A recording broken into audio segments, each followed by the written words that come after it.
Boa tarde, turma. Do livro Simplesmente Francisco, com José Carlos de Luca, no capítulo 9, Enfermeiro de Jesus. Esperas ansiosamente encontrar o Senhor e um dia chegarás à divina presença. Entretanto, antes de tudo, a vida te encaminhará à presença do próximo, porque o próximo é sempre o degrau da bendita aproximação. Emmanuel. Caminhando por horas seguidas, Francisco via a noite cair devagarinho. Além do cansaço e das dores do corpo em razão das agressões sofridas, estava com frio e com fome. Era preciso parar, buscar algum abrigo. Lembrou-se do seu tempo de caçadas e de que nas proximidades havia um mosteiro, um endereço certo para pedir ajuda, um lugar para dormir, comer, orar e quem sabe ficar. Arrastou-se ainda por quase 1 hora e chegou ao santo local. Bateu às portas do mosteiro, esperançoso de ser bem recebido pelos religiosos. Não foi o que ocorreu. Porém, os monges ficaram desconfiados diante dos trajes de Francisco. Julgaram que se tratava de um vagabundo, mas a contragosto o receberam mais por uma regra religiosa do que por um ato de fraternidade. Chiara Frugoni relata que Francisco é recebido pelos monges com desconfiança e falta de caridade. Aceitam-no como ajudante de cozinha, maltratam-no, chegam a lhe recusar um pouco de caldo. Ele está com frio e com fome, ninguém o agasalha nem o alimenta. Sem qualquer reclamação, Francisco agradece e se despede dos monges. Não deixou de pensar, porém, em Jesus, como ele amava as pessoas mais do que a religião. Sem saber que rumo tomar, sentindo-se sem norte, ele se ajoelha debaixo de uma árvore frondosa e ora, com sentida emoção. Senhor Jesus, bati às portas da casa que pensei ser sua. Todavia não encontrei entre os meus irmãos. Para onde vou agora, Jesus? Onde encontrarei os meus irmãos de alma? Onde, enfim, estará o seu amor, sem o qual eu não posso viver? Envolvido por elevadas vibrações espirituais, Francisco ouve a resposta na acústica da alma. Siga adiante, meu amigo. Não esmoreça, a caminhada está apenas no início. Se quer saber de mim, me encontrará entre os que sofrem. Despertando lentamente da oração, como que transportado do céu para a terra, Francisco sente-se renovado de forças e esperanças e decide retomar a estrada, que logo mais o conduziria a Gúbio. Chegando à cidade, Francisco encontra um velho amigo que, compadecido de sua situação, oferece-lhe novas vestes, as quais foram aceitas por ele de bom grado, escolhendo, todavia, as mais simples, porque era na simplicidade que ele queria aprender a viver. Ao retomar sua caminhada, Francisco se vê às portas de um abrigo para leprosos. Lembra-se, então, da oração que fizera naquela manhã. Parecia ver Jesus à porta do abrigo com as chagas da lepra, convidando-o a entrar. E um irmão que estava lá para ajudá-los em nome de Jesus. Não é preciso dizer como a presença de Francisco foi bem recebida por irmãos que não tinham ninguém que se importasse com eles. Frei Geraldo Monteiro registra que era lindo de se ver a dedicação, o amor com que Francisco cuidava dos leprosos naquele leprosário de Gúbio. Era um verdadeiro enfermeiro e um anjo da guarda. Quando chegava de manhã, eles se sentiam outros, e Francisco cuidava de suas chagas, limpava os curativos e, sobretudo, colocava coração naquilo que fazia. Tratando os leprosos, parecia-lhe cuidar do próprio Cristo. Certa noite, depois de um dia de exaustivo trabalho no leprosário, tendo cuidado de vários doentes em grave situação, Francisco se recolhe para dormir no quintal do abrigo. O caldo quente esquentara o corpo e o exercício da fraternidade deixara sua alma tão leve que logo adormece sem sequer rezar. Francisco sonha que estava diante de um leproso e reconhece que era aquele mesmo irmão que um dia encontrara nas cercanias de Assis. Era um doente mais grave, mais deformado, mais repugnante que Francisco havia visto. E no sonho ele estava com as mãos estendidas, como da outra vez, implorando uma esmola. Apenas uma diferença: um passarinho pousou no ombro do enfermo e cantava e cantava. Francisco raciocina. Se um pássaro canta alegremente nos ombros do leproso, por que eu não posso abraçá-lo e demonstrar toda a minha alegria por amá-lo? Francisco se aproxima rapidamente do enfermo e o abraça com uma ternura jamais sentida. Parecia que seu peito ia explodir de tanto amor e seus olhos se banharam de lágrimas abundantes. Ao abrir os olhos, porém, Francisco se surpreende ao ver que o leproso havia se transfigurado na figura de Jesus. Francisco, hoje você verdadeiramente me encontrou, porque amou o Cristo pobre, o Cristo doente, o Cristo miserável que mora em cada ser humano. Ninguém se diviniza sem antes se humanizar. Eu me acho presente nas chagas de todos os sofredores, embora a maioria me procure apenas nos templos de pedra, rogando favores exclusivos. E é assim que Francisco desperta, ouvindo o cantar de um pássaro pousado em seus ombros.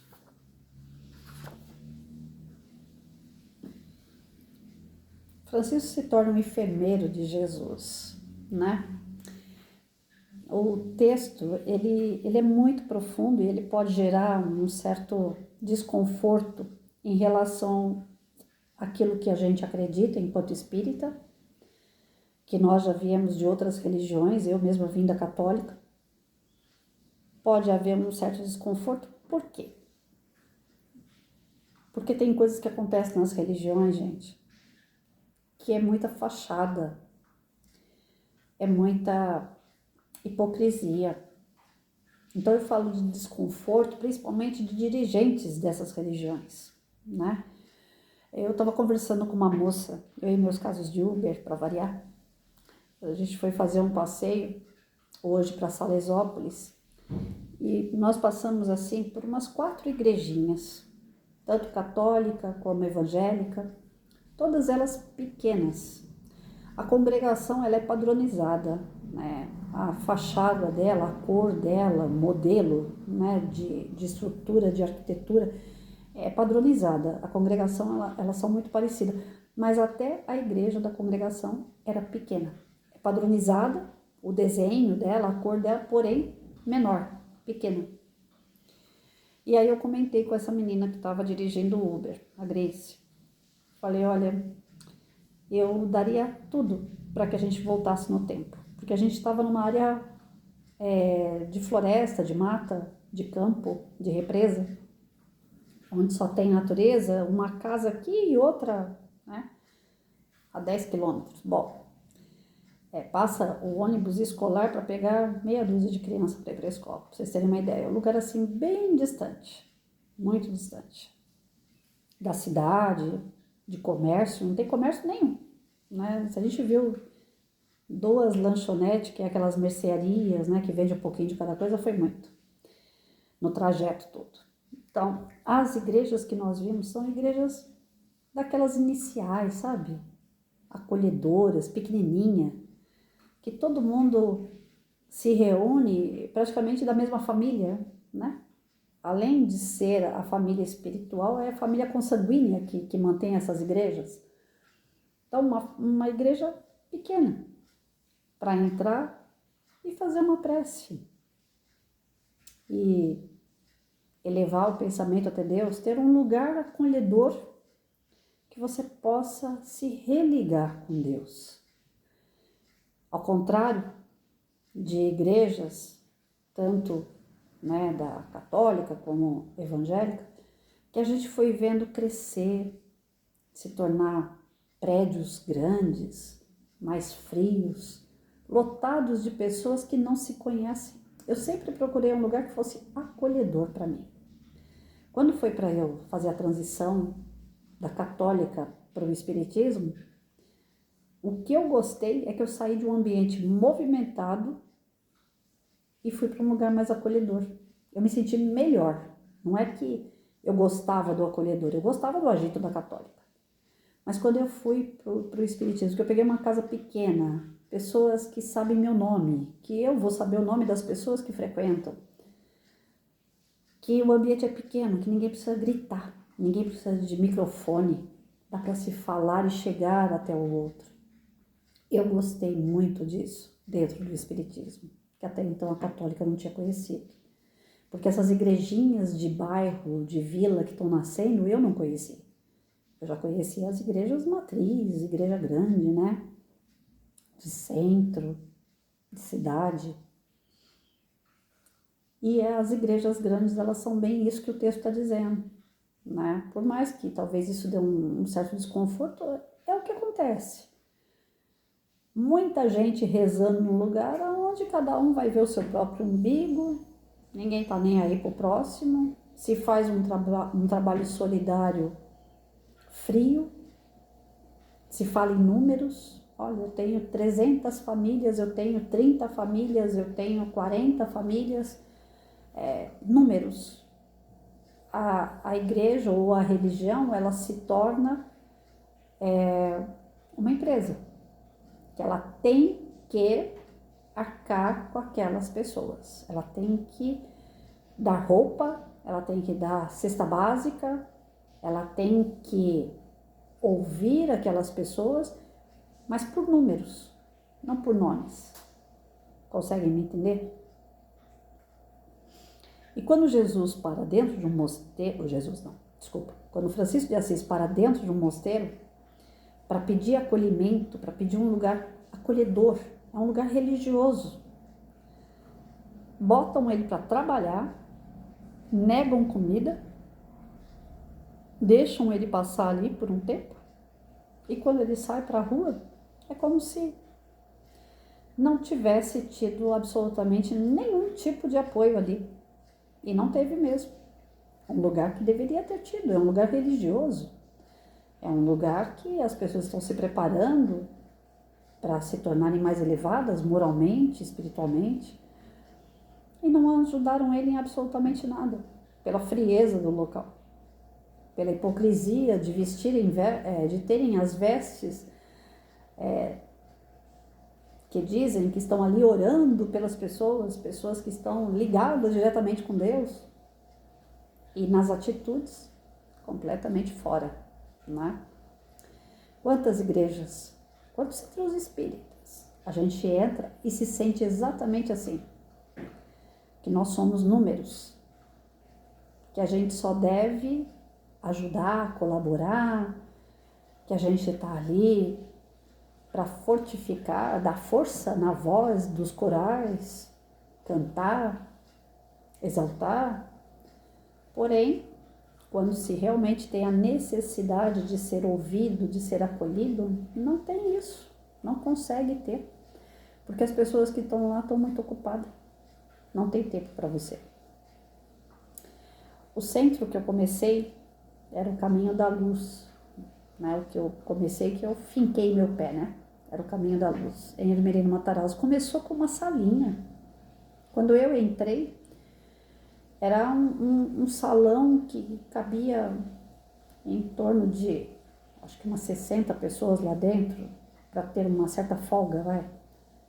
Mas não dava tudo isso de gente lá. O teto era baixo, as janelinhas eram voltadas para o lado do córrego. Quando aquele córrego saía um cheiro, né, ruim do córrego, vinha para dentro do salão.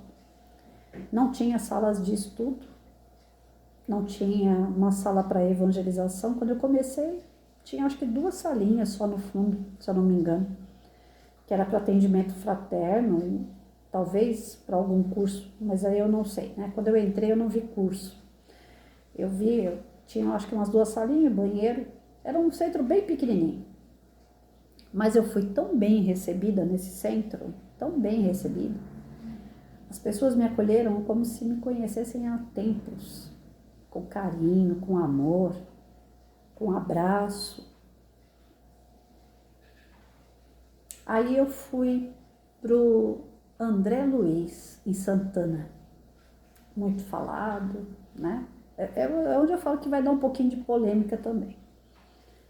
Aí eu fui lá pro André Luiz em Santana, fui com meu marido no momento que a gente estava precisando demais de palavra, de um norte, porque a gente estava completamente perdido, como estava aqui o Francisco de Assis na história. E nós chegamos lá, pegamos uma ficha, número, esse número foi encaminhado para uma sala, dessa sala foi encaminhado para uma outra, De lá eles mandaram a gente tomar passe pelo número. Nada de acolhimento, não. Número. Qual é o seu número? A gente foi, tomou passe. Do passe, a gente foi para o salão gigante. Sentamos no meio de um monte de gente. Ninguém viu, ninguém enxergou a gente ali. E assistimos uma palestra que era padronizada pelo nível de cultura e financeiro daquele pessoal que assistia a palestra, que não era o nosso caso. A cultura e o financeiro daquele povo era muito alto para nós. E a gente estava ali no meio daquele povo, porque a gente estava morando de favor na casa de um amigo do meu marido.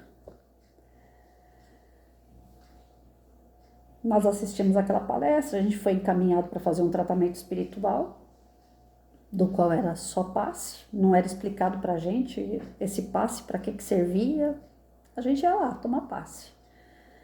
Então, muitas das vezes a gente chegava lá com a mesma roupa, pobre que a gente estava, não tinha nada, eu mesmo não tinha nada. Eu saí da casa dos meus pais sem nada, com a roupa do corpo. Então, eu repetia a minha roupa, as madames sempre combinando a bolsa, o sapato, o cinto.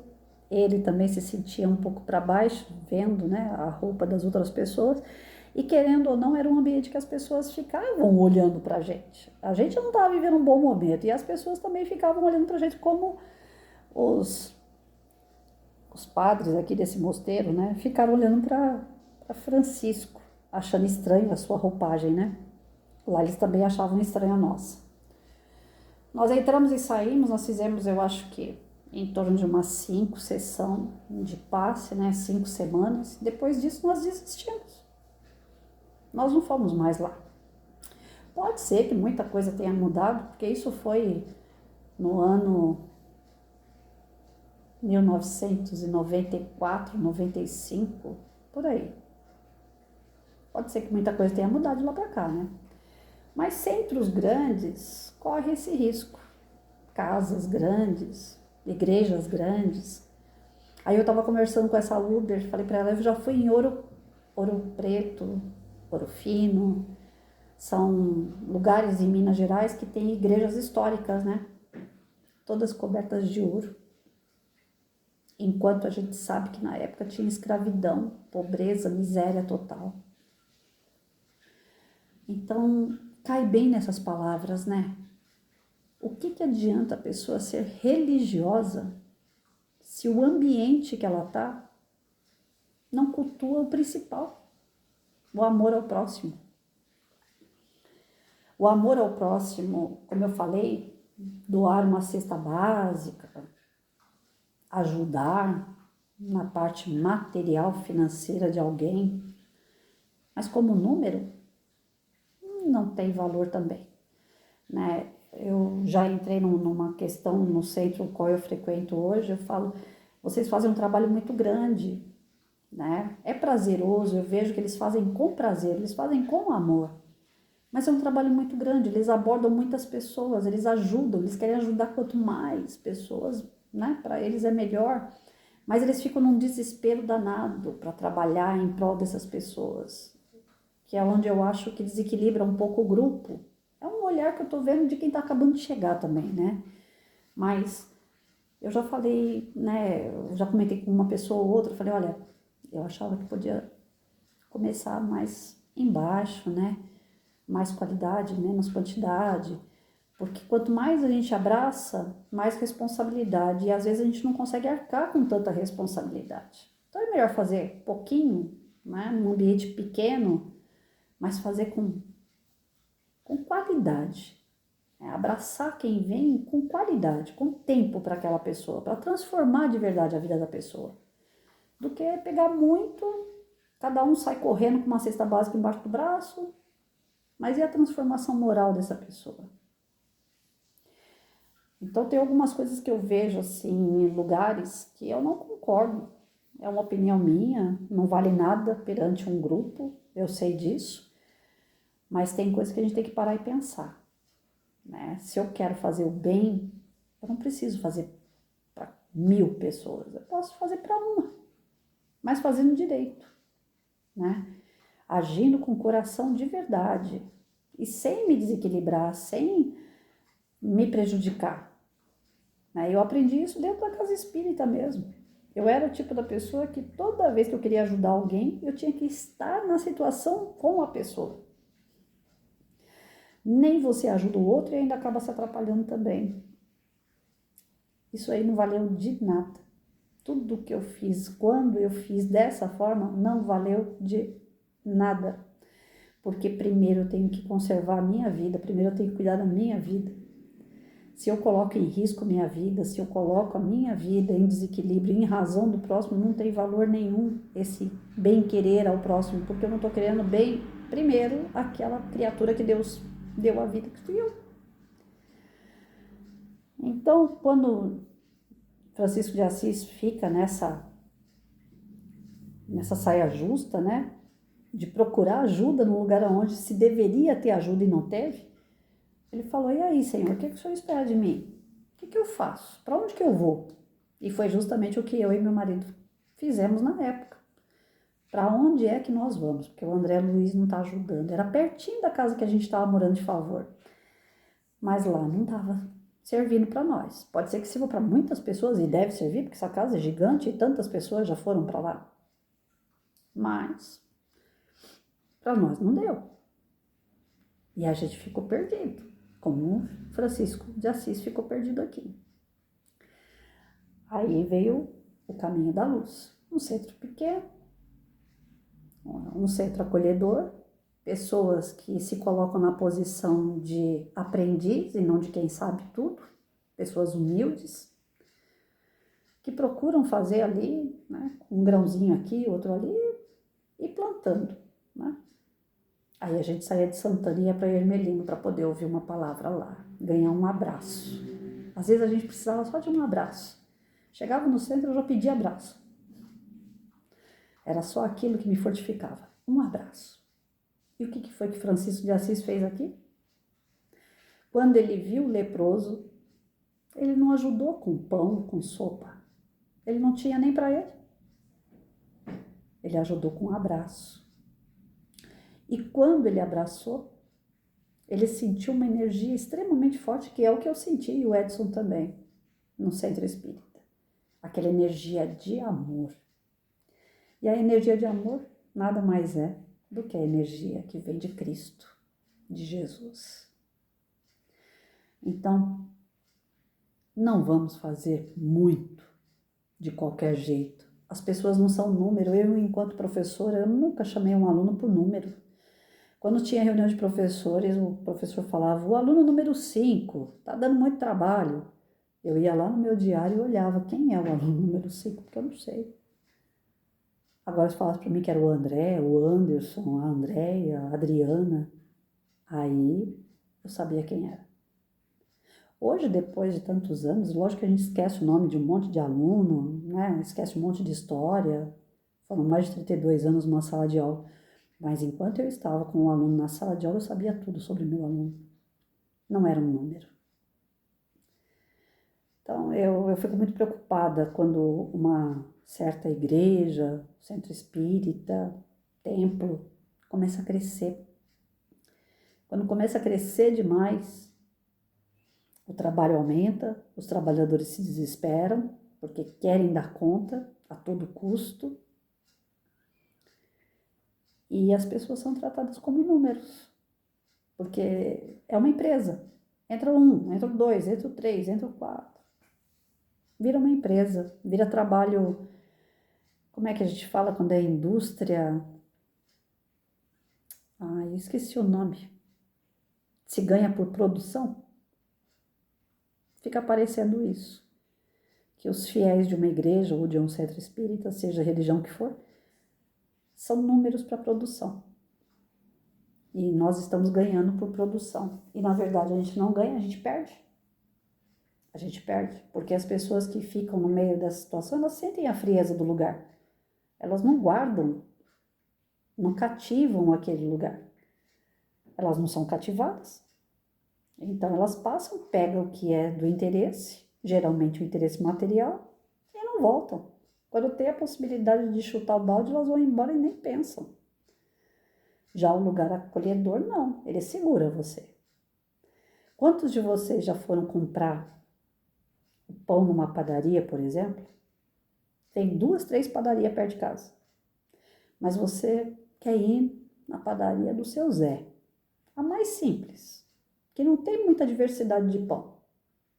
Mas vocês preferem ir lá por quê? Porque tem o seu Zé, que vai falar bom dia, que vai falar da galinha que ele está criando, que ele vai falar das brigas com a esposa, que ele vai falar do futebol, mas que ele vai falar com você. Já a padaria do seu Manuel, que tem pão de tudo que é tipo,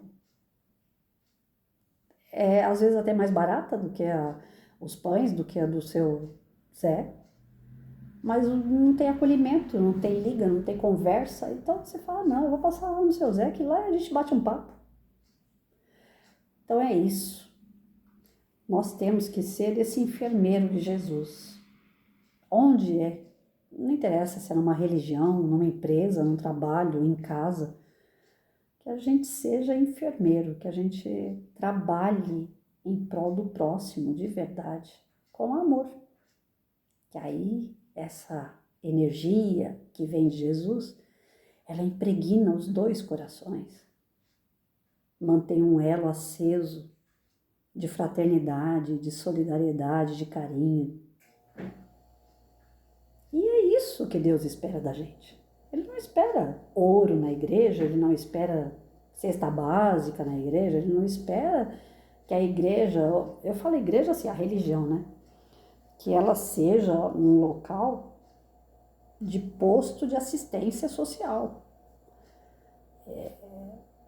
O que Deus espera é que as religiões, elas façam um papel sobre a parte espiritual, que trabalhe muito a parte espiritual. Para fazer trabalho social, tem os governos que, meia boca ou não, eles fazem, né? Então, que a gente aprenda a ter um ambiente pequeno e acolhedor, um ambiente com menos tarefas e mais trabalhador, sobrando trabalhadores. Pessoas que queiram estar ali desempenhando um papel, que queiram estar junto com outros, mesmo que não vá fazer nada. Quantos anos eu frequentei centro espírita sem fazer nada? Só assistindo palestra. Hoje eu entro, eu trabalho, faço um pouquinho daqui, um pouquinho dali, mas eu fiquei muitos anos sem fazer nada, pelo simples fato de gostar de estar ali, sem obrigação nenhuma, sem aquela de eu vou lá porque eu vou ganhar um passe, eu vou lá porque eu... Não, já fui pela dor, mas fui muitos anos pelo amor, por gostar de ir, por terem me cativado, e isso sim é o que Jesus quer, que se levantem igrejas, né, religiões, com amor. E não que se tenha num lugar desse a frieza como se teve nesse mosteiro que Francisco passou.